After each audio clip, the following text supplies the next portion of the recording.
Alright guys, with this next lesson, it's all going to be memorizing these rules. There's about 3 to 4 rules you guys have to memorize. There is no way around it. I'm going to teach it in a conceptual way so you guys can hopefully understand what's going on. But again, there are rules that follow. So with laws of exponents, first things first, I need you guys to understand what an exponent is. I need you to understand the terminology. So when I'm talking about 5 to the 8th, 5 to the 8th power, the 5 is considered to be called the base. Alright, with exponents, this is the base with the exponent. The 8 in this expression is called the exponent. It's also called the power, if you want to call it the power. You can say that's 5 to the 8th power. That's how we're going to say it in this class. But the one thing I need you to understand that this is not, and I'm going to highlight it in a different color, this is not 5 times 8. That's not what 5 to the 8th power means.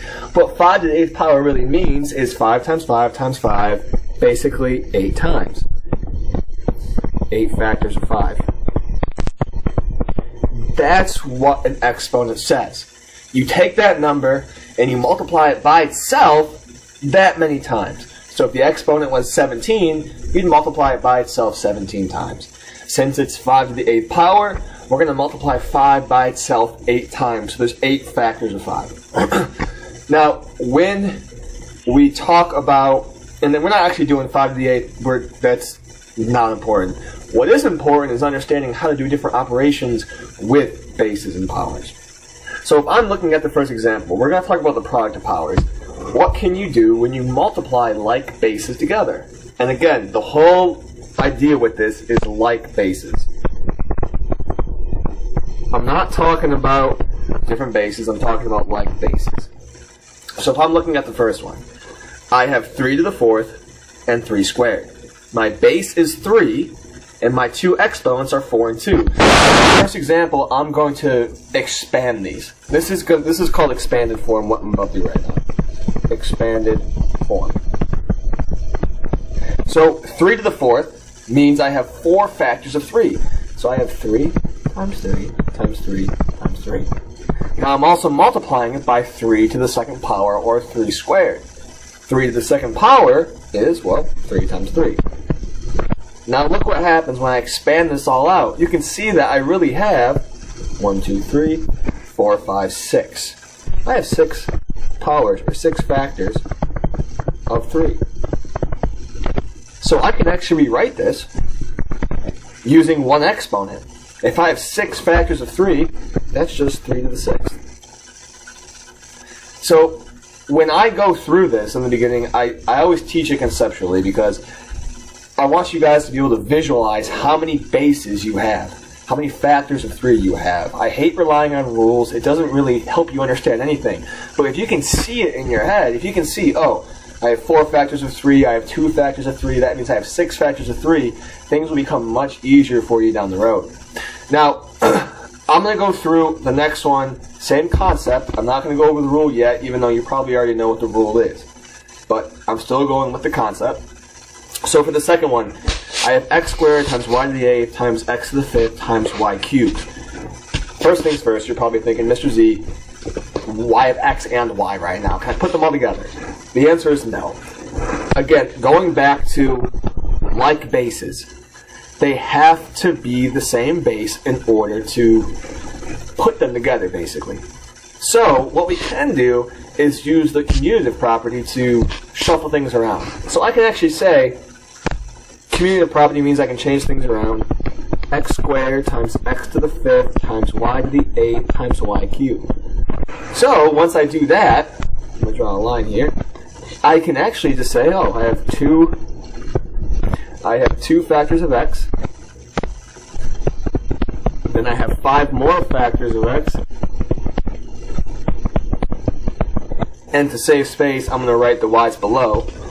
I have 8 factors of y,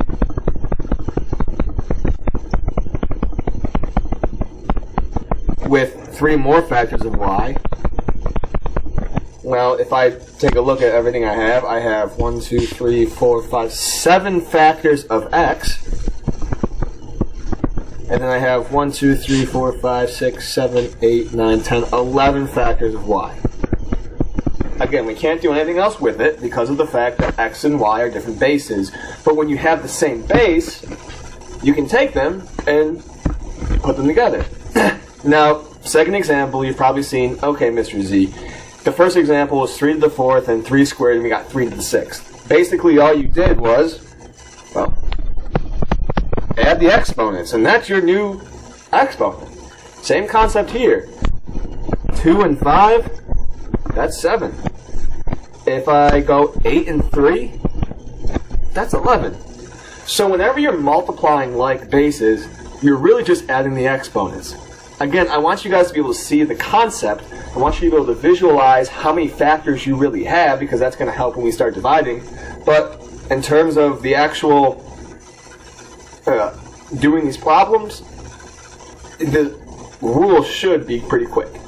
Now, last one. We have 5x squared times 3x to the 4th. Again, using the commutative rule, I'm going to switch around the numbers and I'm going to switch around the variables. Because remember, with multiplication, we can switch everything around and still get the same answer. So I'm going to actually take my numbers and put them in front.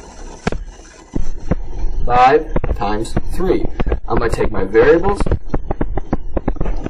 Now, here's the one thing. We don't follow this concept for numbers, for integers. You just multiply them like we can. I mean, you guys already know 5 times 3 is 15. And now if I'm looking, I have 2 factors of x, I have 4 factors of x. That means I really have 6 factors of x altogether. So that's the product of power rule. Whenever you're dealing with multiplying integers, you still multiply them regularly, but when you're talking about bases, you have to think about them as factors. I have 2 factors, I have 4 factors, that means I have 6 factors of x. Alright? Go through the next couple. You can hit pause. I'm not going to expand these out. I'm just going to do them pretty quickly so you guys can check your answers. Otherwise, pause it, do them yourself.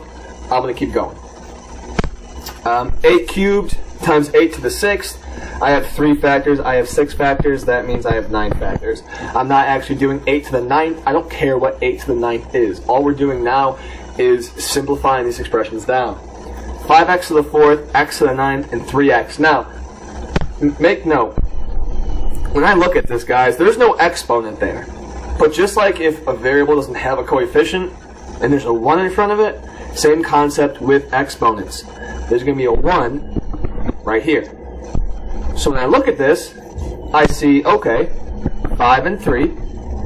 That's actually 5 times 3, so it's 15. And then I have 4 factors of x, 9 factors of x, 1 factor of x. If I take all those factors of x together, I have 15 factors of x. There's nothing else I can do with that. That's as simplified as I can go. Last one. Notice, I have different bases. I have c's and I have d's. So first things first, I'm going to take care of my integers. Negative 4 times 7 times 2. Negative 4 times 2 is negative 8. Negative 8 times 7 is negative 56. Again, multiply your integers together. Now, with my different exponents, or bases, sorry, with my different bases, I'm going to focus on the c's first. So I have 3 factors of c, and I have negative 2 factors of c. Now that doesn't make sense to you right now with the whole visual concept of it. You can't picture negative 2 factors of it. So if we just take our rule, 3 plus negative 2 is 1. So I can just write c. If you want to write c to the first, you can. You don't have to, but you can. Since there's no other d variable, I'm just going to write d squared. And that's the product rule. Now, powers of power is the same, kind of the same deal. What you're saying here is that you have 3 factors of 6 squared. So I have 1 factor of 6 squared, 2 factors of 6 squared, 3 factors of 6 squared. And we know 6 squared to be 6 times 6, 6 times 6, 6 times 6. So if you take a look, I have 1, 2, 3, 4, 5, 6 factors. 6 factors of 6. So if we take the same concept from before, 6 factors of 6 is just 6 to the 6th power. Same thing, and I don't care what 6 to the 6th power is, we're going to leave it in that simplified form. We're trying to condense these expressions down. Next one. I have 2 factors of x to the 5th. I have 1 factor of x to the 5th, and I have another factor of x to the 5th. And we know x to the 5th to be x times x times x times x times x times x times x times x times x times x.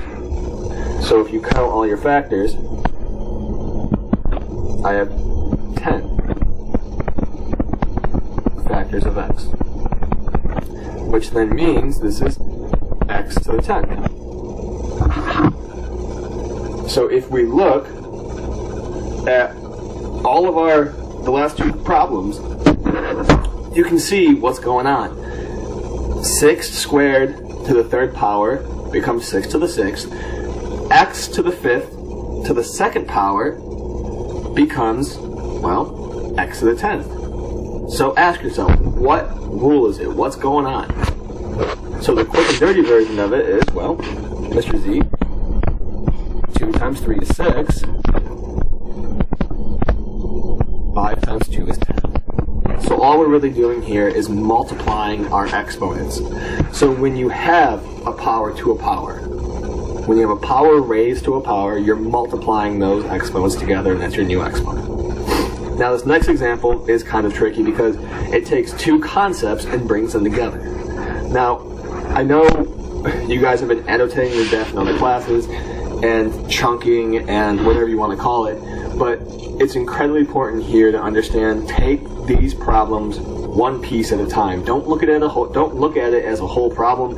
Look at it as 2 individual problems and then kind of work your way together. So I'm going to focus with the n to the 1/2 to the 10th power. If I'm strictly using the rule here, I know with a power to a power, I multiply. So this is really 1/2 times 10, which is just 5. So I really have n to the 5th here. Now, everything on the inside has to be squared. Because remember, this is really, I'm going to do this off to the side in a different color, this is really 2mn squared times 2mn squared. That's what this is saying. So, 2 times 2 is 4. M times m, well, I have 2 factors of m, so that's m squared. I have 2 factors of n, 2 factors of n. That means I have 4 factors of n. So in hindsight, all we're really doing is squaring everything here. And of course, 2 squared is 4. So if I bring both of these pieces together, if I bring the n to the 5th and the 4m squared and the 4th, if I take a look at it, I have 5 factors of n, I have 4 factors of n, and those are the only things I have in common. Everything else I can just rewrite, 4m squared, and then, well, 5 factors and 4 factors make 9 factors. Again, hit pause, go back through this if you need to see these again, but take a look at 4, 5, and 6. Try to apply the rules that we did. Again, the examples directly above each practice problem kind of mirror each other. So as you can see, number 6 has 2 pieces involved, just like the last example had 2 pieces involved. So these are the standard questions that we're going to start getting. So taking these questions one piece at a time is highly important. So I'm going to do the rules real quickly. You can hit pause. But here they go. This is going to be p to the 20th because, again, we multiply 4 times 5. Now, when I multiply this out, remember, this is 3g to the 4th times 3g to the 4th times 3g to the 4th, because I have 3 factors of them, which is 3 times 3 times 3, which is 27. And g to the, so 4 factors of g, 4 factors of g, 4 factors of g, that's g to the 12th. So again, this is kind of like distribution. You're distributing the power on the outside to the powers on the inside. If you want to make that connection, you can. If that helps out, go for it. Next one. I'm going to take these in pieces. So the first piece, I'm going to do in green. This is going to be 6 cubed, a cubed, b cubed. 6, the 3 goes here, the 3 goes here, and the 3 goes here. I'm not multiplying by 3, I'm multiplying the powers by 3. For the next one, I'm going to do in blue. It's going to be 5 squared, and then, well, negative 3 times 2, which is a to the negative 6th power. Now, as of right now, I mean, I don't really care what 6 cubed and 5 squared are. I mean, 5 squared is obviously 25. 6 cubed is, you know what, without a calculator, I have no idea. So 6 times 6 times 6, 216. And do I really care what 216 times 25 is? No, I do not. So we're just going to leave it. I have a cubed, I have b cubed, and I have a to the 6, negative 6. Now, when you guys get these problems, you're going to have to actually do this. I'm going to try to give you guys numbers that won't be this large, because having a number that's 5,400 is absurd. Regardless, I'm going to take a cubed and a to the negative 6th. I have 3 factors. I have negative 6 factors. That means I have negative 3 factors left over, and b cubed. Alright. These are the application problems. Go through these. They're just kind of expanding what we dealt with before. For example, we know area just to be multiplication, so you're basically just multiplying 5x squared and 2x cubed. In number 2, fill in the blank, it's testing your knowledge of, can you kind of work backwards? Given the answer, can you figure out what the original problem was? Number 3, reasoning in a sentence or two, justify whether x squared x cubed is the same as x squared cubed. And 4, are you able to write that using only one exponent? Show how or explain why not. So guys, these are all challenge problems. I'm going to leave them for you. I'm going to provide the answers when I get back on Wednesday. But again, try your best. I will have the answers at the end of the video, so if you want them then you can. But I'm going to move on to the next topic, which is the quotient rule. There's an exit ticket at the bottom. I also want you guys to try out. Again, all of these answers will come on Wednesday when I return. So, exponent law. The quotient power. Now, we've dealt with power to a power, we've dealt with dividing product of a power. Now we have to talk about quotient of a power. So what happens when you divide these things? The division rule is not that difficult if you can picture what's going on. So I'm going to expand all of these to give you guys an idea of what's happening. 4 to the 5th over 4 cubed. 4 to the 5th really just means 4 times 4 times 4 times 4 times 4. 4 cubed means 4 times 4 times 4. Now, I'm expanding these to show you what's happening. We know that we can reduce if we have the same number on the top or the bottom, or if we can divide by the same number in the top or the bottom. So if I'm looking at my numerator and denominator, I'm like, well, what's 4 divided by 4? That's just really 1. What's 4 divided by 4? That's really just 1. And what's 4 divided by 4? That's 1 again. And 1 times 1 times 1 is just 1. So all I have left over is 4 times 4 in the numerator. Again, the place is important. The placement of the base is important. If I had 2 4s left in my denominator, I would put the 4 squared in the denominator and put a 1 on top. But the fact that it's in the numerator, I'm good to go. So I'm going to do it again for the next example. If I expand this one out, this is going to be 6 times m times n times n times n times n times n, because I have 2 factors of m, 4 factors of n.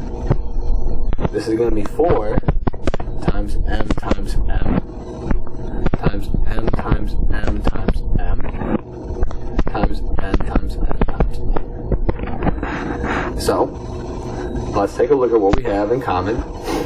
I have, well, 1m here, so that's a 1. These divide out to be 1, and that's it. Notice I have 3 m's in my denominator. Now, if I take a look at my numerator, I have 4 n's in my numerator, 3 n's in my denominator, so I know I can divide out 3 of them. I don't want to say cancel because we're not really canceling them. We're dividing them out and they're making 1s. So all of these become 1 times 1 times 1 times 1 times 1. And we know 1 times 1 times 1 times 1 times 1 is just 1, and we don't have to write anything. So all we really have left over is 6 on the top, n on the top, 4 in my denominator, and m cubed in my denominator, because I have m times n times m. Now what you can do is be like, alright, 6 and 4. Well, I can divide both of these by 2. So if I divide both of them by 2, that becomes 3n over 2m cubed. Again, guys, just like when we multiply like bases, we have to also divide like coefficients. When we multiply coefficients together, you didn't follow any rule. If it was 5 times 3, it was still 5 times 2, which is 15. Same concept here. If you have 6 divided by 4, you're going to keep 6 divided by 4 and just reduce it into 3 over 2, because 6 over 4 is 3 over 2 reduced. Now, the last example is somewhat difficult because it takes into account power to a power, and then it takes into account the quotient rule. Now, when push comes to shove, guys, you have to understand which rule to do first. Which one should you follow? We have a quotient rule, and you have a power rule. My advice to you is, if you can reduce it down on the inside before you move to the outside, do it. So I'm not gonna cube everything out, because I would honestly have to cube every single term on the inside, and I'm not doing that, top and bottom. So instead, I'm going to see if I can't reduce some of this mess and then cube it afterwards. So I'm going to take the inside and try to reduce it. So I have, well, 6 divided by 3. You guys know 6 divided by 3 is just 2. If you want to put 2 over 1, you can. It doesn't matter. Now, listen to how I'm going to just describe this. I have 7 factors on top. I have 8 factors in my denominator. So if I expand this out, I have 1, 2, 3, 4, 5, 6, 7. 1, 2, 3, 4, 5, 6, 7, 8. And of course I'm cubing everything, so if I look at it, well, that's a 1, that's a 1, that's a 1, that's a 1, that's a 1, that's a 1, that's a 1. Because again, guys, when you divide something by itself, it's just 1. So 77 divided by 77 is 1. N divided by N is 1. Smiley face divided by smiley face is 1. So all these 1s multiplied together is just 1. So what I really have left over is a 2. Now notice where that n is. That n is in my denominator. That's all I have left, is a 2 on the top and an n in the bottom. Now I'm still cubing everything. Now we know, and again, when I cube this, it has to go everywhere. So 2 cubed over n cubed. And 2 cubed is just 2 times 2 times 2, which is just 8. N cubed is just n cubed. That is the reduced form. Again, guys, this concept, it's a process. And when you throw in the quotient rule, everything gets messy. So we're going to spend some time on this. It's honestly not that heavily tested, if at all. We just need to understand the exponent laws for when we do exponential functions and for when we do quadratics. So you're not going to see these types of questions on the EOC, but we still have to know the basics. So if you're struggling, there's no big deal. But as long as you kind of grasp the concept, we can move on. So go with number 1, 2, and 3 on your own. You can hit pause on the video. I'm going to do them very quickly, and using the rules, hopefully you can follow along. If not, go back through, rewatch it, and see what happens. Oh, there's one thing I haven't done, is actually talk to you guys about the law. So if you look at the first example, I had 5 factors and 3 factors, and I got 2 factors left. In the second example, I had 2 and 5, and I also had 4 and 3. So if you guys can think about the law, especially from the first one, how can I get 2 from 5 and 3? You honestly subtract. If you didn't see that, I'm sure you did. So when I look at the first example, I could just do 3/4 minus 1/4, which is 2/4, which is 1/2. So I really just have 9 to the 1/2. The reason why I don't like using the rule is because it's hard to tell where your base is. Obviously, my base is positive, so I'm keeping it in the numerator. But there comes a time when your base is negative. That's why when I start doing these, guys, I'm always going to say I have so many in the numerator, I have so many in the denominator. Because that way you know the placement, and you know how many you have left over and where.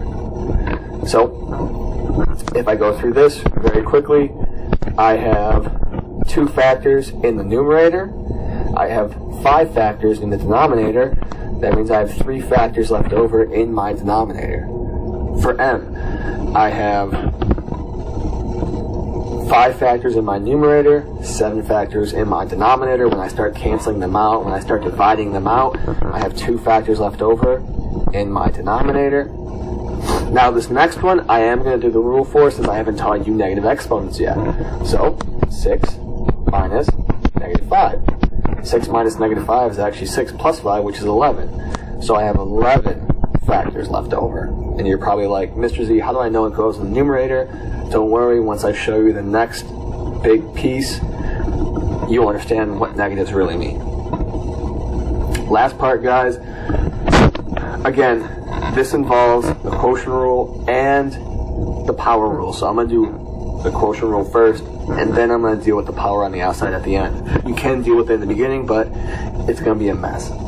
So, when I take a look at this, I can see that I have a 15 and a 9.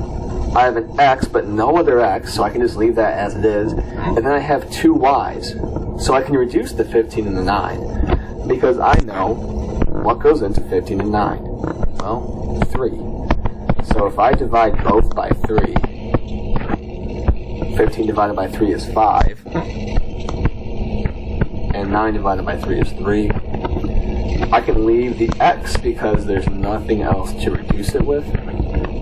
I have 2 factors of y in my numerator, I have 5 factors of y in my denominator, so if I'm looking at these 2 in the top, 5 in the denominator, that leaves me 3 left over when I start dividing them out, and there's in the denominator.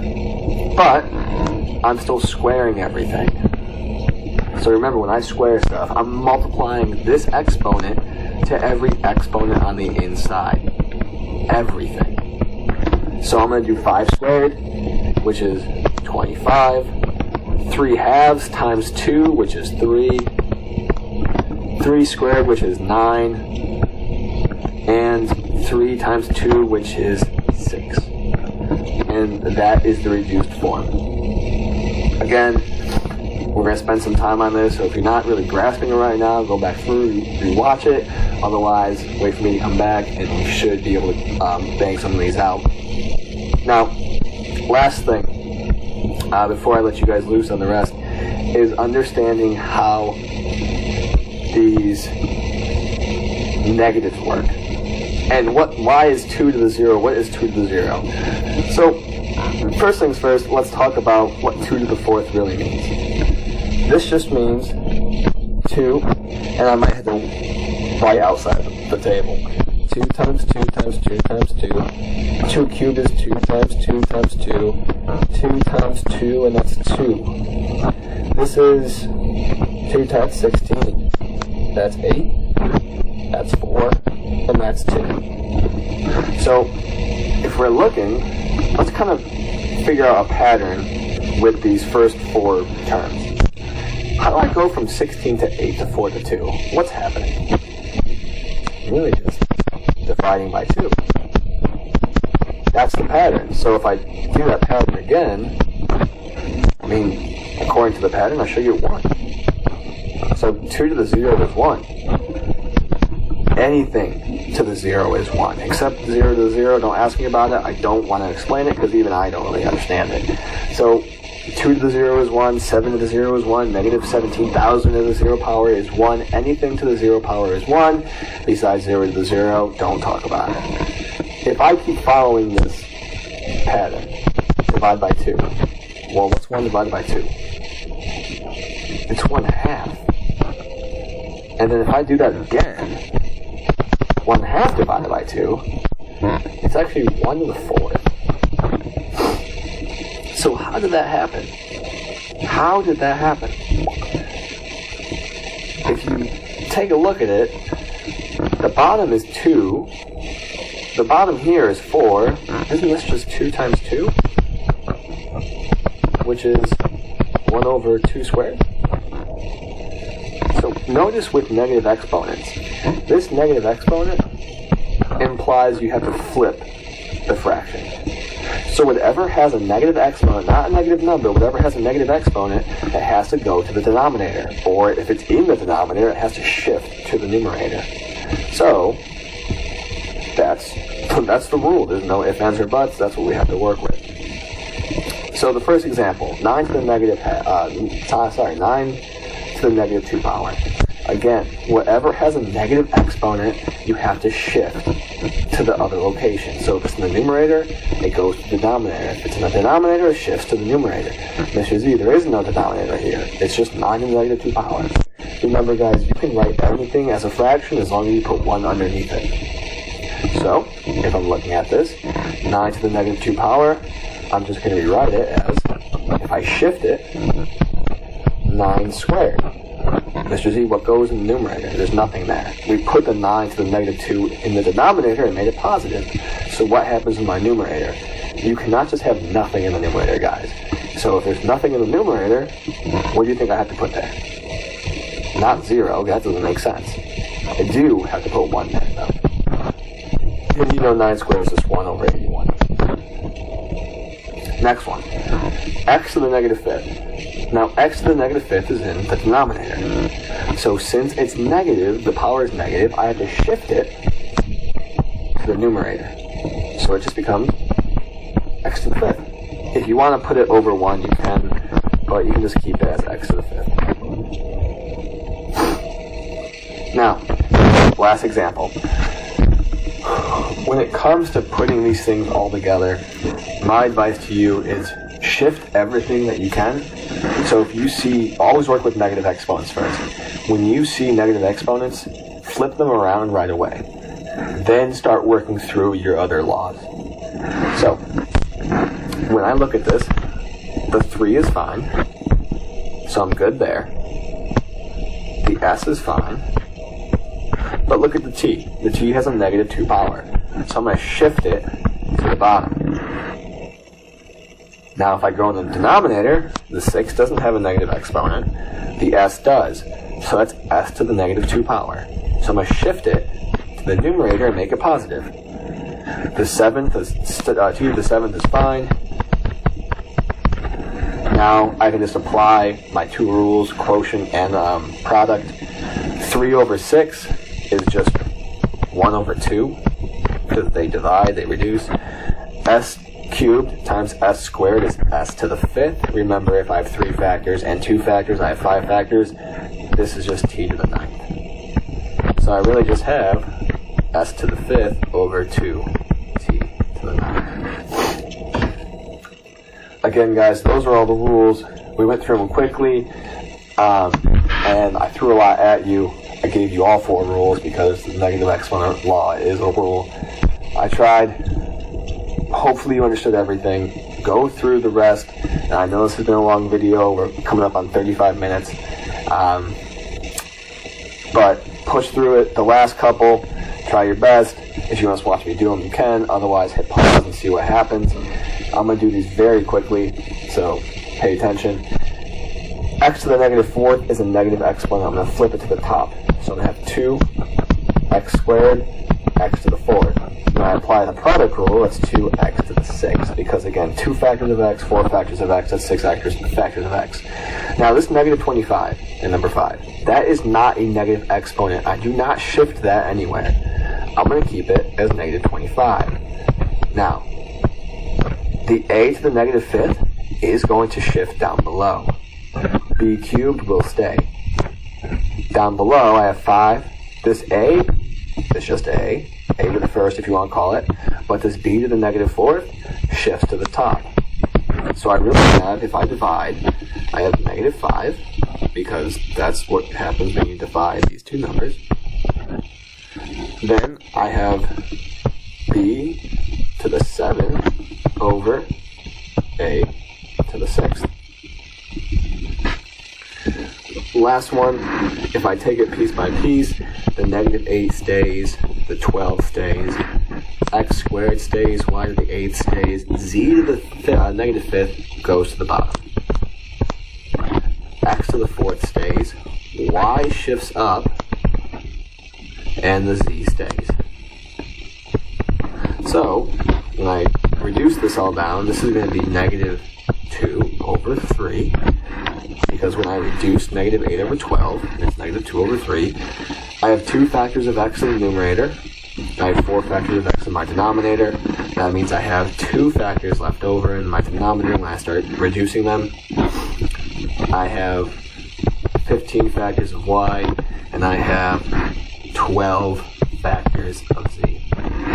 And that is the reduced form. Again, it's a lot, I understand. We're going to spend some time on it. You guys can practice this over and over again, but it shouldn't be a big deal. As you move on, there are 4 types of problems. One is just pure product. The second one's power. The third one's pure quotient. And the fourth one kind of combines the negative exponent along with the product law. Now again, guys, when we go through, basically what we're going to deal with in the quadratics is just the product rule. You have to understand what squaring and what cubing means. But it doesn't hurt to know the rest. So go through these 4, try your best.